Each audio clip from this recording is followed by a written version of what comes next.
بسم اللہ الرحمن الرحیم۔ السلام علیکم۔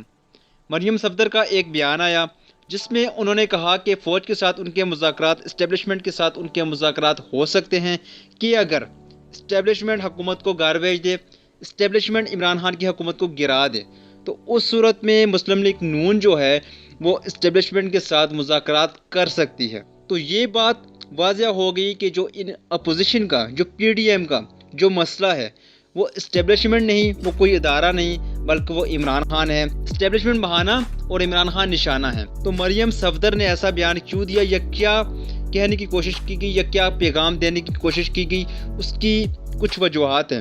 پہلی بات یہ کہ جب سے انہوں نے اسٹیبلشمنٹ کے خلاف بیان دینا شروع کیا ہے، اس سے ان کی جو سیاست ہے اس کو ایک دھچکا لگا ہے۔ ان کے جو لوگ ہیں انہیں چھوڑ کے جا رہے ہیں۔ ان کے جو بڑے M N As, M P As جو ان کے ساتھ ہمیشہ سے ہیں، جن کی نسلیں ان کے ساتھ ہیں، جو ان کے ووٹر ہیں، جو ان کے سپورٹر ہیں، وہ ان کو چھوڑ کے جا رہے ہیں۔ گراؤنڈ پہ ان کے ساتھ جو لوگ ہیں وہ ان سے ٹوٹ رہے ہیں۔ اب انہوں نے سیاست کو بھی بچانا ہے اور اپنے پیسے کو بھی بچانا ہے۔ وہ کس صورت میں ممکن ہے؟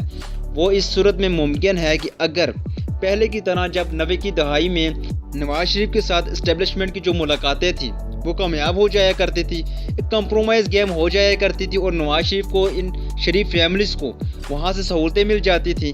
جب بھی ان کی حکومتیں ہوتی تھی، آصف علی زرداری کی ہوتی تو نواز شریف اس کو گرا دیتے تھے اسٹیبلشمنٹ کے ساتھ مل کے، اور نواز شریف کی حکومت ہوتی تھی تو پیپل پارٹی اس کو گرا دیتی تھی اسٹیبلشمنٹ کے ساتھ مل کے۔ تو اب بھی انہیں ایسا لگ رہا ہے کہ اگر عمران خان کو -1 کر دیا جائے تو اسٹیبلشمنٹ کے ساتھ ان کے معاملات طے ہو سکتے ہیں۔ اور دوسری بات، گلگت بلتستان کا الیکشن آ رہا ہے، اور اس میں انہوں نے، عمران خان نے ایک اعلان یہ بھی کیا ہے کہ جو انہوں نے گلگت بلتستان کو باقاعدہ طور پہ، قانونی طور پہ پاکستان کا صوبہ بنانے جا رہے ہیں۔ اس صورت میں یہ اسٹیبلشمنٹ کو بلیک میل کر رہے ہیں کہ اگر اسٹیبلشمنٹ ان کو کوئی نہ کوئی کسی نہ کسی طرح سے راستہ دے دے تو گلگت بلتستان کو صوبہ بنانے میں یہ اسٹیبلشمنٹ کی مدد کریں گے۔ اور گراؤنڈ پہ مریم صفدر کو یہ معلوم ہو چکا ہے کہ جو عوام ہے، جو لوگ ہیں، یہ عمران خان کے ساتھ ہیں، اور جب تک عمران خان حکومت میں ہے تو ان کے جو کیسز ہیں، جو ان کا چوری کیا وہ پیسہ ہے، نہ وہ بچے گا، نہ یہ کیسز سے اپنی جان چھڑا سکتے ہیں، کہ عمران خان ان کو کسی صورت نہیں چھوڑے گا۔ اور جو ان کا نعرہ تھا ووٹ کو عزت دو، وہ تو ہمیشہ کے لیے ختم ہو چکا ہے، اور وہ سب عوام کے سامنے آ چکا ہے کہ یہ جو جنگ ہے یہ نہ ووٹ کی ہے، نہ ملک پاکستان کی ہے۔ یہ جو جنگ اپوزیشن اور حکومت کی آپس میں ایک جنگ چل رہی ہے، یہ صرف اور صرف جو جنگ ہے یہ کرسی کی جنگ ہے۔ جو انہوں نے مال پاکستان سے لوٹا ہے، جو انہوں نے پیسہ پاکستان سے لوٹا ہے، وہ ان سے عمران خان نکلوا کے چھوڑیں گے۔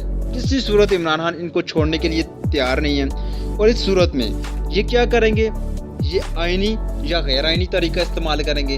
ایک طرف تو یہ کہتے ہیں کہ جو اسٹیبلشمنٹ ہے، یہ جو فوج ہے، اس کا سیاست کے ساتھ کوئی تعلق نہیں، فوج ایک ادارہ ہے، اور بطور ادارہ وہ اپنا کام کریں، وہ سیاست میں پاؤں نہ رکھیں۔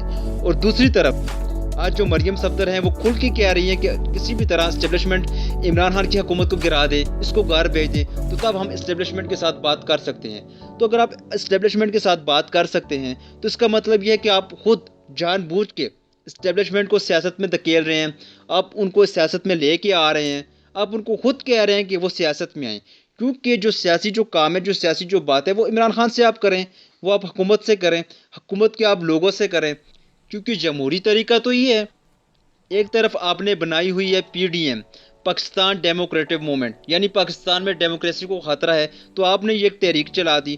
دوسری طرف آپ سیاست میں کہہ رہے ہیں کہ اسٹیبلشمنٹ کو، وہ عمران خان کو گھر بھیج دے۔ تو پھر آپ اگر جمہوری طریقے سے آپ رہنا چاہتی ہیں، آپ کو جمہوریت پسند ہیں، تو آپ جمہوریت سے بات کریں۔ آپ اسٹیبلشمنٹ کو سیاست میں کیوں لے کے آ رہی ہیں؟ اور ان کا جو نعرہ تھا ووٹ کو عزت دو، وہ چلتے چلتے یہاں پہنچ چکا ہے کہ بوٹ کو عزت دو۔ جس طرح پہلے 90 کی دہائی میں اسٹیبلشمنٹ نے ان کا ساتھ دیا تھا، تو اب بھی اسٹیبلشمنٹ ان کا ساتھ دے دے گی، لیکن نہ تو اب ایسا ہوگا، نہ تو اب پاکستانی عوام ایسا ہونے دیں گے۔